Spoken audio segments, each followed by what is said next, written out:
So yung po si ate, yung kanyang breast nga na yung talagang malaki at sanhi ng ano. So yung po yung lugar po nila. So yung may mga tayo naman po si ate na sabi na hindi ko alam yung sasabihin ko. Kayo na hong bahala. Tawag dito, mag-analyze, hindi, so yun, sana matulungan natin sila ate kahit papaano. Makabawas tayo sa kanila sa pangangailangan nila sa pagpapagamot po nila, maibsan po si ate tsaka si ate Jen, so si ate Agnes. So yun, sana kung sino man yung makakapanood pa ng video na to, sana matulungan natin sila ate. So isa po si ate ay may breast cancer na stage 3, tapos si ate naman po ay diabetic, so nagpapadialysis siya ng 2 beses isang linggo. Hello po mga kaibigan, mga kababayan, kamusta po kayong lahat? Sana po yung pagpapala ng Panginoong Diyos ay sumainyong lahat. Saan man panig ng daigdig kayo naroon. Tayo po ay may panibagong video post ngayon. Ito po ay medyo nakakalungkot. Ito po ay tungkol sa isang dating OFW. Ang pangalan po na ay Jen Cabahog. Siya po ay taga Cavite na na-scout po ni Delio TV. So ito po, gagawin po natin ng reaction video. Pero bago po tayo dumako dyan, nais ko po kayong anyayahan, imbitahan. Kung hindi pa po kayo nakasubscribe sa akin channel, sana mag-subscribe po kayo. Ruel Lipat at hit that notification bell para lagi po kayong updated sa mga video posts, live streaming ko at sa ating pong mga reaction video tulad po nito. Maraming salamat po sa inyong lahat. Yan. Tuloy-tuloy na po tayo dito sa ating video post na ito. Tulad ng sabi ko po, ito po ay tungkol sa dating OFW na kawawa po ang sinapit ngayon.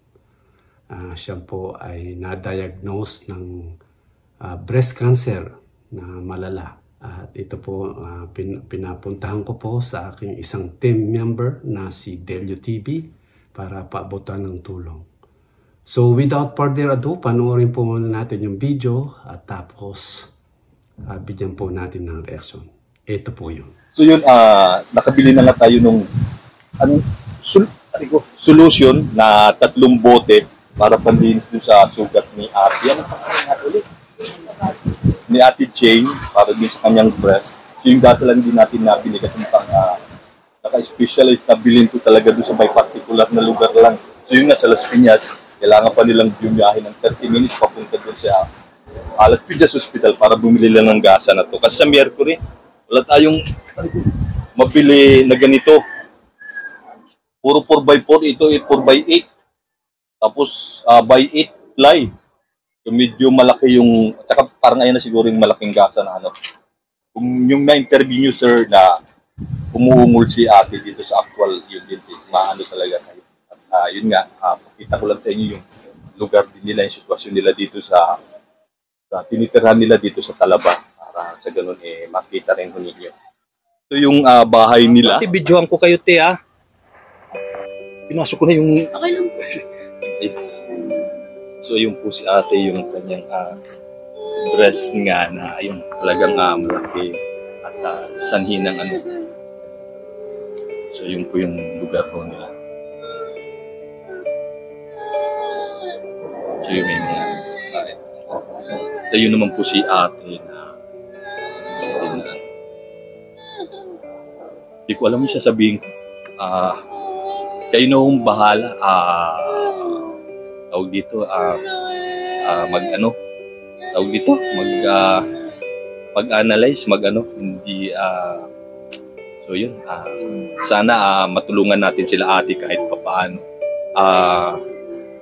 Makabawas tayo sa kanila sa pangangailangan nila sa pagpapagamot po nila, maibsan po si ate tsaka si ate Jen, so si ate Agnes. So yun, sana kung sino man yung makakapanood pa ng video na to, sana matulungan natin sila ate.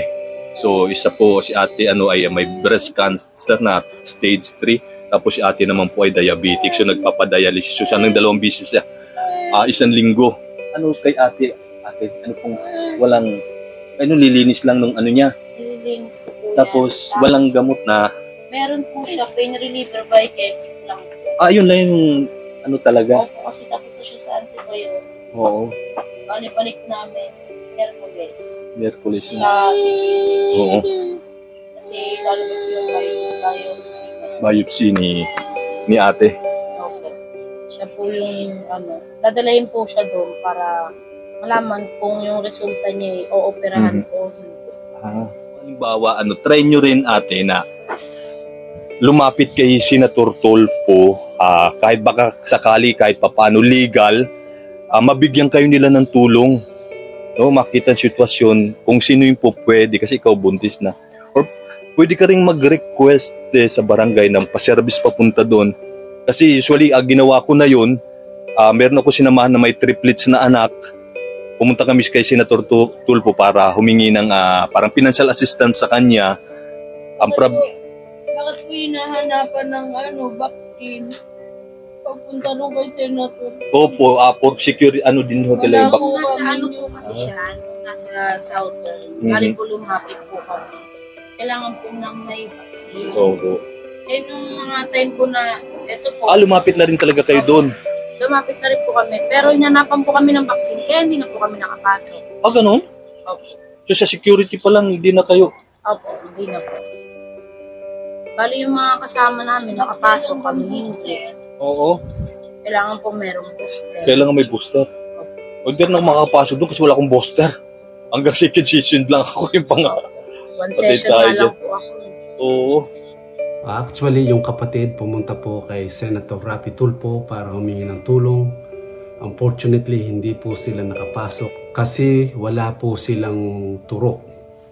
Alam po ninyo yung requirement na dapat ay mayroon po tayong injection. Requirement po kasi na mayroong vaccination ng COVID, booster at kung ano-ano pa po para makapasok doon po sa tanggapan ni Senator Rapi Tulfo. Kaso hindi nga po sila nakapasok dahil wala po silang vaccination. Kaya nakakalungkot po, kaya ito si ate mahirap po ang pakiramdam at talagang nadidinig niyo po ang kanyang pagtangis, pag-iyak dahil sa sakit. Maski po itong si Delio TV na member po namin, hindi po siya makatingin at napaluhan na lang. Talagang nakakalungkot po at ganyan nangyari kay ate. Dati po siyang OFW at nagkasakit nga po ng breast cancer kaya tinulungan po namin sa abot po ng aming makakaya, pinatingnan at pina-emergency dahil masakit daw po yung kanyang nararamdaman sa dibdib. Kaya nakakalungkot po ang nangyari sa kanya. May 3,000 na pinadala, tapos pumili ako ng out, tapos pinili Gcash yung sa bayan. Meron dito yung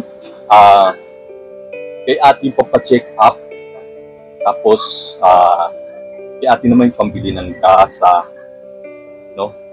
Bali ito ang natira ay 2,500. So ayan ate, ibigay ko na lang sa iyo yan. So ayun, inabot na natin kay ate yung 2,500 para yung isa ay pambili ng gasa, tapos yung papacheck up nila ate sa mata, sa PGH, no? So yun yung na natin. Tapos yun sa atin kumakain at medyo talagang nararamdaman niya yung sakit ng niya, breast niya. Ganun pa man, ang aming pong team ay kaagad naglikom ng pondo para po mahatid ni Delio TV at nang matulungan si ate na guminhawa kahit paano. Binilhan po siya ng gasa at panglangga sa kanyang sakit, sa kanyang naramdamang cancer. Unfortunately, hindi ko po alam kung hanggang kailan. So, tututukan po natin si ate kung ano ang magiging suggestion ng doktor sa kanya.